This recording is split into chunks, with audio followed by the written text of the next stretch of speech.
My name is Kathryn Tremblay, and it's also Kathryn Tremblay in French. So, depending on who I'm speaking with.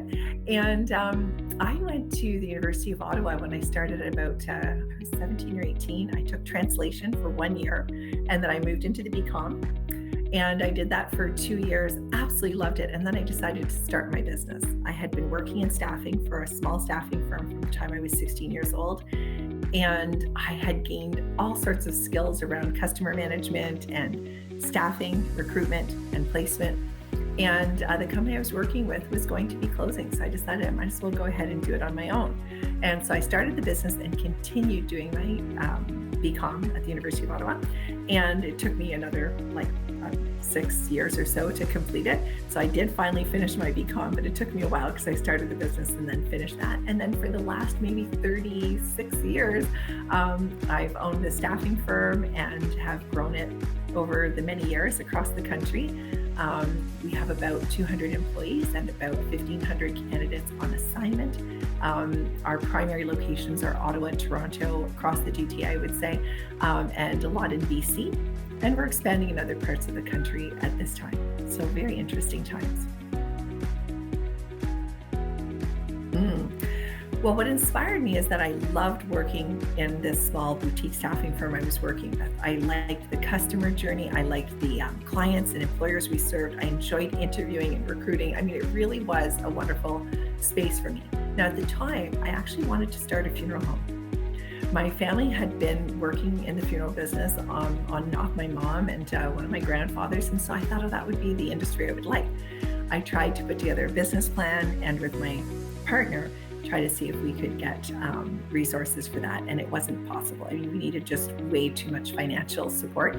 So we said, well, let's do what we both know, which is this sector in staffing and placement, and develop the business, and then maybe we can start a different kind of business later. But true enough, the minute we were in this field, we absolutely loved it. And from the day we started, we never really looked back. We just kept wanting to expand in contract staffing, permanent placement in different industries. And so when we co-founded it, we had other objectives and then really stayed true to this being our core business that we love. I would say that there were many different segments of my life. In the first decade, we had no capital. And so this would have been in the 90s. And we had to really save our money, literally save every single week and month to make sure that we would have enough money to get through the next month and pay our employees and and build the organization step by step. In the second decade, it was really about expansion and having the confidence to expand to, I'm an Ottawa born, Ottawa raised, and to expand into the GTA, a much bigger market. I mean, 42% of the commercial market in Canada is in the GTA, and really accessing that market, learning that industry, that location, I should say, and then moving geographically to the west. And when you go kind of Vancouver, BC, and then working through Calgary and Winnipeg, such different and unique ways of doing business. It's not, despite being one country, we do have so many distinctions. And so learning geographically and expanding. And then in the next decade, I would say the most important thing is that we had finally achieved so many of our dreams. Our goal had been to reach 100 million in revenue, and we did that. And we really saw that we were becoming the organization we had intended in our total plan. And then my partner, who was my business partner, but had also become my husband, and we had 4 daughters throughout, my 30s. We had 4 girls, and he became sick with cancer. And unfortunately, Tony's cancer was terminal. It was stage 4. There was no, maybe this was going to be okay. I mean, we did everything we could. And I would say in that kind of third decade, we had finally reached our goals professionally and personally with 4 daughters and our business thriving. And cancer just came to be. And so we just spent 3 years looking for answers in every possible way to save his life. But that wasn't possible. And so Tony died 9 years ago. And upon his death, I then had to become a single shareholder, where I didn't have a partner. And we liked being founders together. We enjoyed the business together. So it really was a huge adjustment of being both a single mother and a single shareholder. And so in that 9 years, I had to kind of refigure out who I was on my own and relook at my strategy and growth. And we got back on the path of growth, and we were over 150 million revenue, and we were finally where I wanted to be. And then COVID hit. And so with COVID, that was another pivotal point because we lost about 800 candidates on assignment, our own staff, the emotional wellness across the nation, and vaccination and not vaccination, and all of the rigor and conflict that came with COVID. And we certainly saw it within our workplaces, because we don't have just our workplace. We have the workplace of every single one of our employers. And with over 1,000 customers, you can imagine that we were really struggling with all of that. We got our employees back to work, the 800 people that had been laid off, and we grew in that period. And I would say COVID was a special time for us because it allowed us to explore being remote, allowing our employees more flexibility, which we had never had before. COVID also gave us the opportunity to rethink about mental health and to talk about it more openly.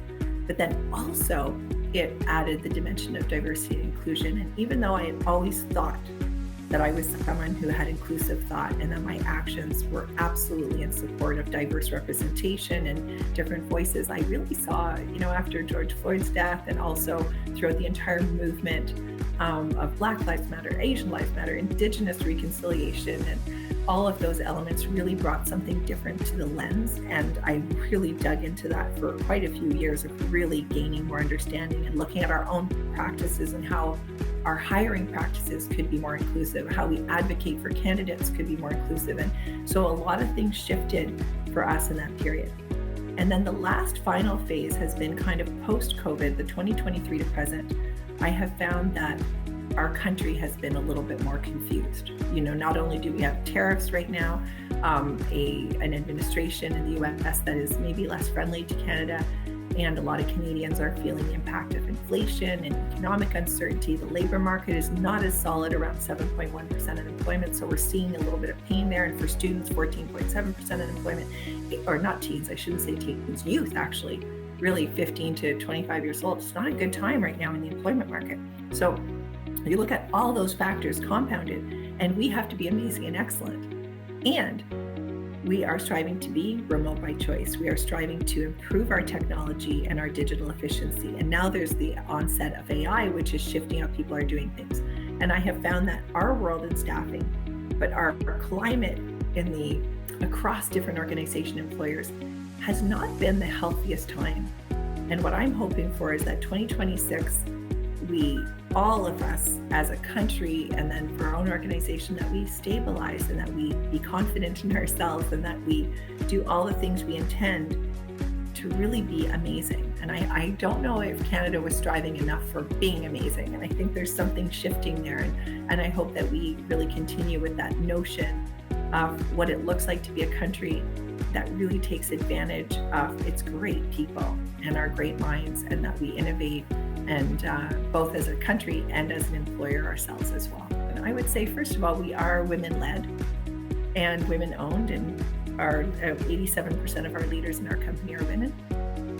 And so there's a very unique experience in our company of having this voice that is quite different than other organizations, because we are female-led. We're, really kind of valuing the whole person and showing up with kind of a creative and critical thought that might be a little bit distinct that way. So we are WBE, Women Business Owned.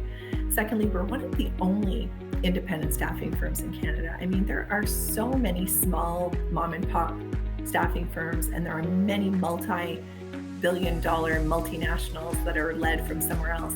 But Canadian homegrown kind of mid-tier companies, there aren't that many. So I would say what makes us unique is that, we've broken out of being a boutique, but we're also not the big multinational. And I think it serves us in this really beautiful middle space. I'd say the other thing is that we completely onshore. So while many of our competitors send their recruitment to other countries and they hire 10 people for the cost of one Canadian, or a newcomer, or anyone in Canada who's able to perform the work of recruitment and client development, and a lot of them offshore it, and we keep it 100% onshore. We really believe in investing in our own country and in the resources in our country, and for giving experience to those here so that we can build around that. I think that makes us really unique. And then I would add to that we do put a very special lens on giving experience, apprenticeships to Indigenous people, newcomers, and like really making an impact on giving experience so that they can then, kind of foster the future of their career. And we have actually a program called the Newcomer Program, where we give paid experience, and it's not funded by the government. There's nothing to, it's just our own program where we try to help one person acquire experience and confidence, and then we try to help boost their reach and to get a job. And so far, 80% of our newcomers through our program have secured a position, well paid, permanent, and it really made a difference to them to stay in Canada and have the impact that they were hoping for their own personal lives. So it's been a really special journey. That's a huge question, and we do a lot. So first, we start from the lens of how we do our own practices for hiring, both internally and for our customers. And when we're recruiting, we provide the opportunity to our candidates to self-identify if they so choose. Some people choose not to self-identify. If they do, then we are able to use that information to help that person break down a barrier and secure something that they might not have otherwise been able to. So let's say when we're presenting to an employer and we're presenting 3 terrific qualified candidates, we strive to ensure that we've represented as broad a base of diversity as we can. And I don't strictly mean in representation by race. I mean race, religion, gender, sexual identity. It could be around socioeconomic status or education, or all the different lenses that could come to be. We really try to provide the client with a diverse pool of candidates so that we're not strictly always choosing the same resource over and over again with the same profile, because sometimes socioeconomics and demographics can create a pool of candidates that's very narrow, and we really try very hard to break free of that. Now, sometimes we can't, because the only pool of candidates that's available is from one lens or one group, and that's how it goes. We can't always change that, but we strive to provide a broad lens. The second thing is we internally work really hard to teach our customers to have that same diverse lens. So sometimes if a client says, well, I don't know if I can hire this person because they have an accent. Well, don't we all have an accent? Can they do the job? Or I can't hire them because they don't have Canadian experience. No. Yes, you can hire them without Canadian experience. Here's how. And we really strive to advocate for the whole person, not just like, what the employer imagines they need, but we try to help them see kind of the whole picture. In addition, of course, we talked about our newcomer program where we try to give paid experience internally. We are part of the federal contractors program because we do business with the government of Canada as well. And in part of that, there are 4 distinct areas that the government looks for in terms of, gender and race and otherwise. And we strive to always more than meet or exceed the expectation of the federal contractors program to ensure that our lens on each area is well done. And so far we've actually passed with flying colors, and when they give us advice, there's very little that we're working on right now. The one thing that they gave us advice on was to ensure that our leadership in our own company is able to identify if they have a disability. And what's interesting there is that sometimes people may have a disability but might not actually share it. It might be a hidden disability, right? And so allowing people to have the freedom to be able to express it so that they know that they would be supported in our company should they choose to disclose it. And we do find disclosure of disability to be an area that a lot of times doesn't get disclosed. And so the person may not be getting the supports they need. So it's something that is on our current lens of how we can look at that and be better at it. But it's one that takes a bit of time and effort, because if someone doesn't want to identify something, they're not going to. So how do we bring about a more open conversation or comfort for that person to be supported in whatever accommodation they might require for a disability that is not visible? It's a very good question, because right now I feel that the entire notion of women and work, women in leadership, is really being challenged. We're seeing more women, mothers who are leaving the workplace because they're finding it absolutely impossible to balance both career and family. And that's unfair that it be strictly a woman that may experience that versus the total family, and finding solutions for the whole family, not just the woman's career, but the whole family's career. We're seeing a lot of inappropriate TikToks and other social media that are promoting values that are against women and women at work. And those things are on my mind a lot because when I started my career, I found that there were very few women in leadership, and I didn't have I didn't have a network of women. And today I have an enormous network of women in business, and I feel extremely proud to see what women are doing. However, these women are feeling they have to stick together all the time because there shouldn't have to be women in work. It should just be everybody works. I mean, it's a man, it's a woman, it doesn't matter.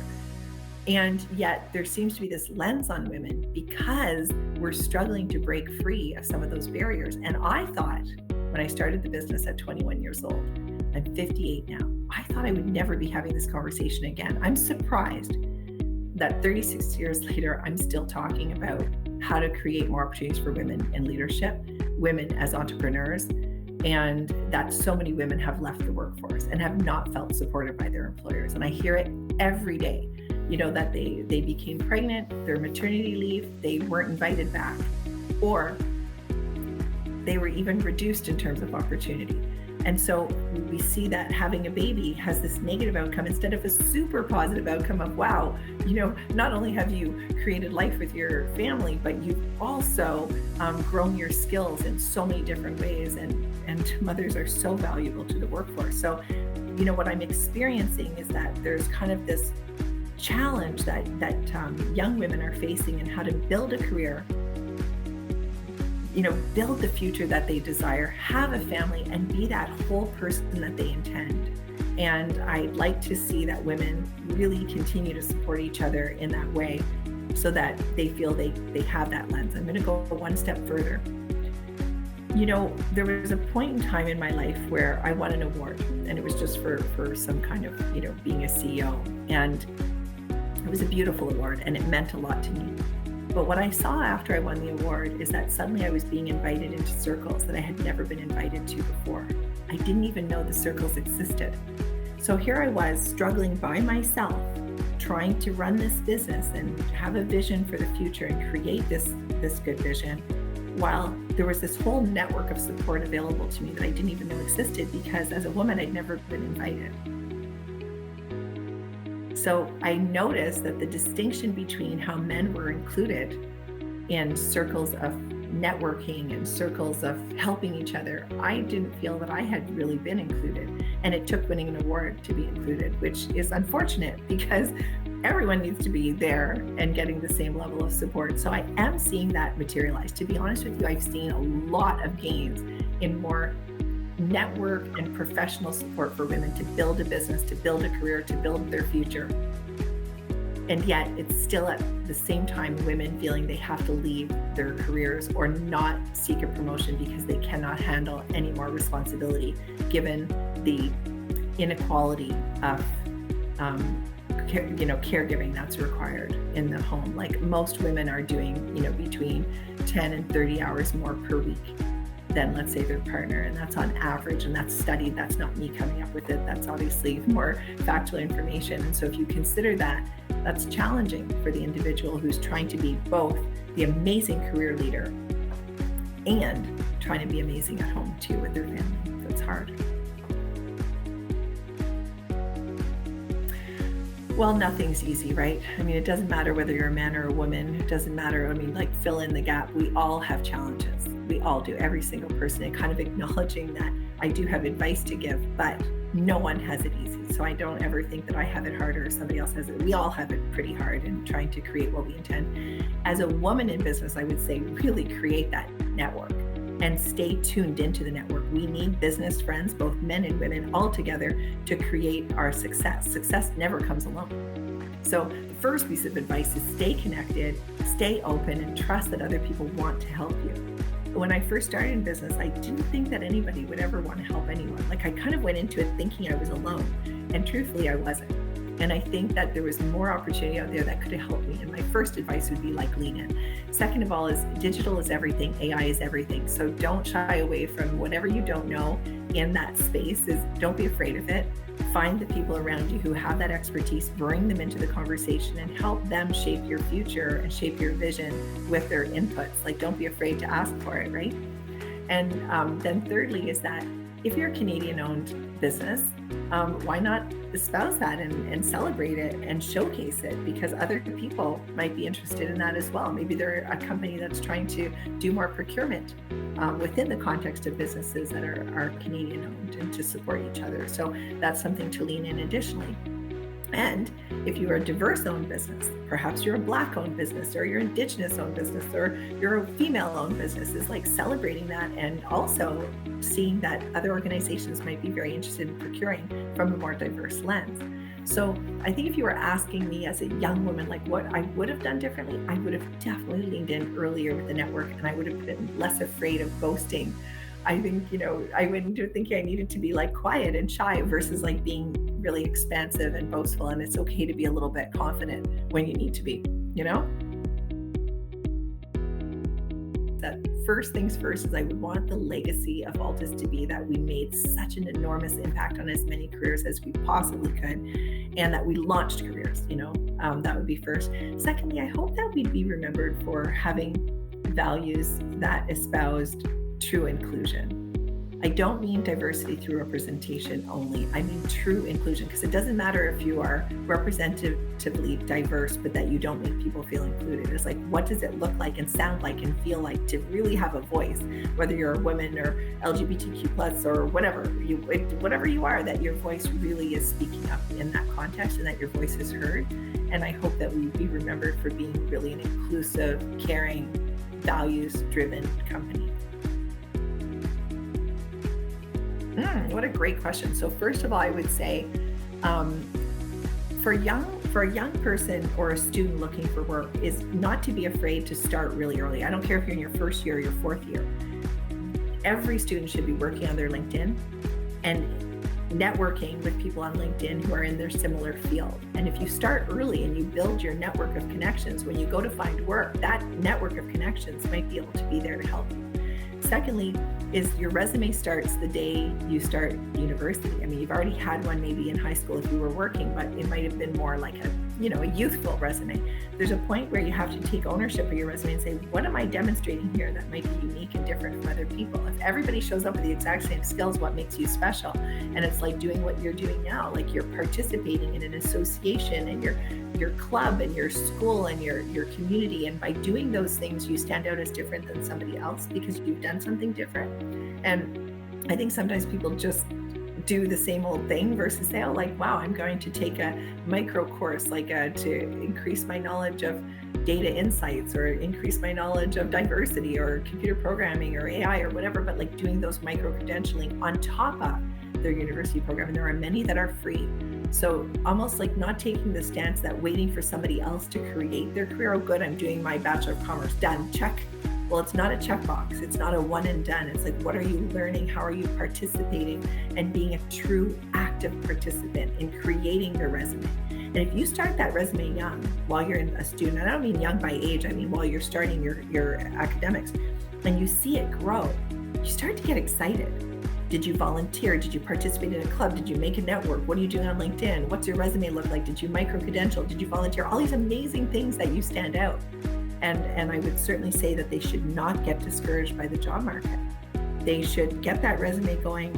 They should apply with Altis. They should have their resume out there on different forums and platforms and not be afraid to put themselves out there. And all they need is that one experience that's going to help them elevate their future career and have a really great answer in an interview. So just getting started as soon as possible. They don't have to wait until, check, I finished my BCom, now I'm going to start looking for something. No way, start early.